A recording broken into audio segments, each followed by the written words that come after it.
Assalamualaikum warahmatullahi wabarakatuh.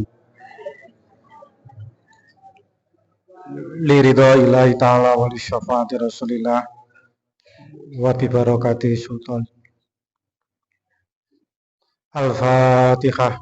A'udzu billahi minasy syaithanir rajim. Bismillahirrahmanirrahim. Alhamdulillahi rabbil alamin arrahmanir rahim maliki yaumiddin. Iyyaka na'budu wa iyyaka nasta'in ihdinas siratal mustaqim siratal ladzina an'amta 'alaihim ghairil maghdubi 'alaihim waladdallin. Bismillahirrahmanirrahim. Alhamdulillah, sholatu wassalamu ala Rasulillah wa ala alihi wa sahbihi wa mawalah amma ba'da. Wonten pangsanipun sedaya jamaah kakung putri ingkang tansah kula hormati, sepindah mengko kita tansah muji syukur wonten kayunan dalem Allah Subhanahu wa taala kanthi rahmat didaya inayipun dalem menika kita sedaya tasih keparingan nikmat ingkang arupi napa kemawon sehingga dalem menika kita sedaya waget sareng-sareng nglaksanakaken kewajiban kita kanthi mboten mangke halangan setunggal punapa-punapa. Salawat salamipun Allah mikatur dumateng junjungan Nabi Muhammad sallallahu alaihi wasallam kanthi setunggalipun pangajap mugi-mugi kita sedaya kakala umat ingkang salah syafaatipun langkung-langkung benjang wonten ing yaumil kiamah. Amin ya rabbal alamin. Para rawuh ingkang tansah kula hormati. Bismillahirrahmanirrahim. Bab furudul wudu. Bab nerangaken fardunipun wudu. Fardu punika setunggalipun perkawis ingkang dipunlampahi wonten ing tengah-tengahipun nalika wudu nggih wonten ing tengah-tengahipun wudu, wonten ing salat nggih wonten ing tengah-tengahipun salat. Fardunipun wudu punika wonten 6. Ingkang sepindah nggih punika niat. Sing diarani niat yaiku an-niyatu qasdu syai'i muqtaronan bi fi'lihi. Neja nglampahi setunggalipun perkawis kanthi dipun sarengi nglampahi perkawis kala wau. Kiyamba neja badhe wudu. Niku nggih kedah dipun sarengi kanthi nglakoni wudu. Kiyamba neja badhe salat, niat salat nggih kedah dipunlampahi kanthi salat. Niku sing diarani niat.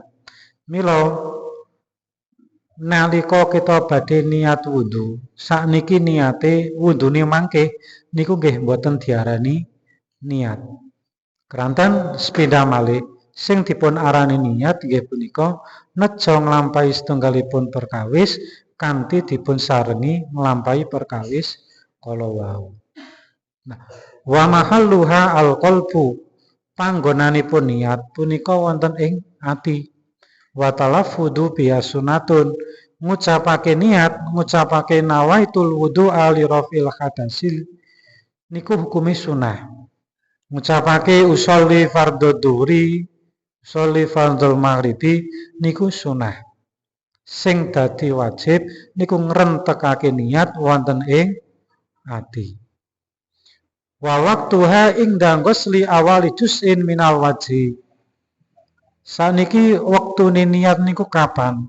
Nggih menika nalika mbasuh kawitanipun juz saking wajah. Mila fardhunipun wudu sing nomor kalih niku mbasuh rai.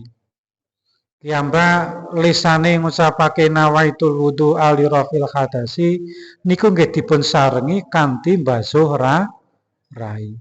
Teng atine niku nggih krentek niat ingsun wudu krana ngilangi hadas cilik fardhu krana Allahu taala. Semono uga wonten ing salat nggih lisane ngucapake sholli fardhul maghribi ananging atine nggih kedah ngrentekake niat ingsun salat maghrib disarengi karo maos takbiratul ihram. Niku sing diarani niat. Dadi dibarengke karo nglakoni perkara sing dini niati. Nah, niat ingkang kados mekaten punika niku njabake niatipun poso. Langkung-langkung poso Ramadan ngeten iki.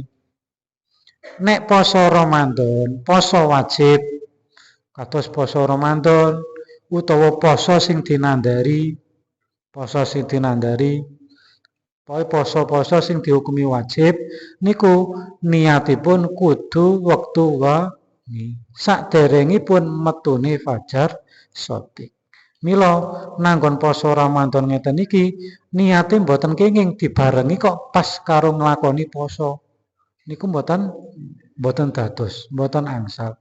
Dados wektune poso Ramadan, wektune poso niku lak mulai metune fajar shadiq ngantos dumugi surupipun srengenge. Kok niate dibarengke awale poso, diniati pas wektu subuh niku nggih mboten dados. Wektune niat nanggon poso niku kedah wektu sing penting sadurunge metune fajar shadiq. Ngoten. Mila nek wonten ing poso ngeten iki dipun kandhakake wonten ing bab wong sing kewajiban ngondoni poso tur wajib ngeker posone niku salah setunggalipun tiyang sing ora niat wonten ing wekdal bengi. Dadi bengi ora niat, lali ora niat, utawa memang bahkan ora niat. Kadang biasane nderek salat tarawih, ndelalah kok wonten undur ora iso salat tarawih. Kok ndelalah lali ora niat utawa bahkan babar blas mboten niat. Niku nek wonten ing mriki dipun sebatake wajib ngondoni posone ning ya wajib ngeker posone. Dadi poso ning wajib ngondoni. Niku teng mriki disebataken kados mekaten. Ngoten. Mila niku pentingipun babagan niat. Mila kadang wonten nek pas poso pertama nika wonten sing dipun niati nderek Imam Malik, diniati sewulan muput jagani ken supayane nek lali niku tetep sah. Niku ananging miturut Imam Malik. Nek miturutipun kiyambak, madhabipun kiyambak Imam Syafi'i setiap dalu menika kedah niat. Niku pentingipun niat. Napa kemawon menika nggih tergantung niatipun. Perkara apik diniati apik niku nggih dados tambah sae. Ingkang nomor kalih saking fardhunipun wudu inggih punika mbasuh wajah. Nah, wajah niku nggih wonten bates-batesipun sing kedah dipun wasuh. Terus milai saking nggon tukulipun rambut ngantos dumugi pokipun jambut. Terus malih ombonipun nggon sentil kuping ngeten iki kiwa kaliyan dengan niku batesipun wajah. Mila bates kala wau kedah dipun wasuh. Cara tiang jaler mbeta pecis nggih disilake mundur yen ken supayane batese kekumbah. Utawa tiang setri mbeta kudung mbeta jilbab niku nggih sagedipun dipun copot riyin. Kadang nek kudungan niku lak pokipun janggut mesti kan ketutupan. Niku nek mboten dipun copot nggih batesipun nggih saged mawon mboten dipun wasuh. Wonten. Mila niku batesipun wajah mulai nggon tukulipun rambut ngantos dumugi pokipun janggut. Ingkang nomor 3 basuh asta kalih dumugi sikut kalih. Niku pelanggerane sing dipun wasuh wonten ing tangan kalih ngantos dumugi sikut kalih. Mila cara nglinting klambi ngeten iki nek beto klambi dawa niku nggih ampun ngantos sak ngisoripun sikut. Mangke sikute ndak mboten kekumbah. Dilinting ngantos dumugi sak sanduripun sikut. Kadang wonten sok ningali nika ling masuh cara beto klambi dawa ngeten iki ling linting teko dilinting sithik semete ngombah tangan ning pelanggaranipun bates-batese niku mboten dipun kumbah niku nggih sok wonten. Ananging menawi miturut ing wonten ing mriki niku batese ngantos dumugi sikut. Ingkang nomor 51 ngusap sebagianipun rambut sirah. Ngusap sebagianipun rambut sirah. Atau sing diusap niku rambut sirahipun. arep sing ngarep utawa sing pinggir utawa sing inggil buri niku kenging mawon. Sementing rambut sirah tur ling ngusap niku kudu kulite teles. Dadi mboten mung sekedar pucuke rambut tok niku mboten. Tekan kulite, sak kulite nggon rambut niku kedah dipun telesi. Yang setri nek rambute dawa sepenting rambute teles niku ampun kedah sak kulite sirah. Walaupun toh sing diusap niku saibit, sing diusap niku sithik tok niku pun boten masalah. Keranten sing disebat wonten iki ngusap sebagianipun rambut sirah. Menawi badhe entuk kesunahan kabeh ya diusap sedanten mboten napa-napa ngantos teles kepes niku nggih angsal kemawon. Tapi sing dados fardu niki namung sebagian sithik tok niku nggih mboten napa-napa. Sing penting niku nggon kulit saking rambut sirah niku teles. Ingkang nomor gangsal nggih punika mbasuh sikil kalih dumugi polok kalih. Terus nek sikil kalih niku namung tekan polok kalih tok. Arep dipunjuli nggih mboten napa-napa. Sing penting tekan polok kalihipun niku sampun kebasuh. Ingkang nomor terakhir nomor 6 niku tertib utawa urut-urut. Sing diarani tertib teng mriki dinginaken anggota sing kudu didhisikke lan ngerekke anggota sing kedah dipun kerehake. Ora kena diwolak-walik. Mulai niat mbasuh rai ngantos dumugi mbasuh sikil niku mboten kenging dipun wolak-walik. Diurutke. Niat utawa nek mangke badhe epe-epe utawa mbasuh ngisep banyu irung kekumu niku nggih kedah dipun urutake mboten kenging dipun wolak-walik. Para rawuh ingkang kula hormati, menika babagan fardunipun wundu. Wonten malih wonten ing bab wundu niku wonten sunah-sunahipun wundu.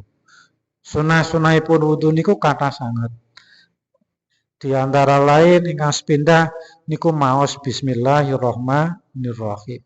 Saderengipun nglampahi wundu nggih disunahake maos bismillahirrahmanirrahim.